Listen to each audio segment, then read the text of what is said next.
laga soo bilaabo markan xilka qabtay ilaa aan xafiiska baneeyay sanadii 2000 weligay ma yeelan ma furan akoon banki oo dibadda ah si ay eeda sirdoonka Mareykanka sirdoonka Jarmalka sirdoonka Britishka MI5 Talyaanigiina Faransiiska dhammaantiin taga oo ka soo eega bangi kasta oo adduunka ah haddii aniga iyo xaaskaygu aan weligayo dhiganay $1 ama $1 meel kasta oo adduunka ah qayb kasta oo banki oo dunida ku yaala ka hor inta aanan xilka ka tegin weligay ma samaysan weligayna dan igama gelin mana damcin inaan akoon banki ka furto dibadda. I never had a foreign account. Never.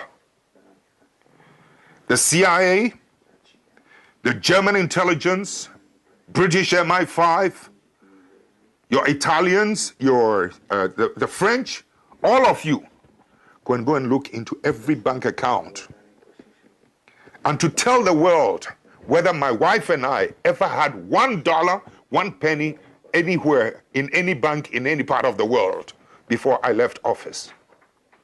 I never did.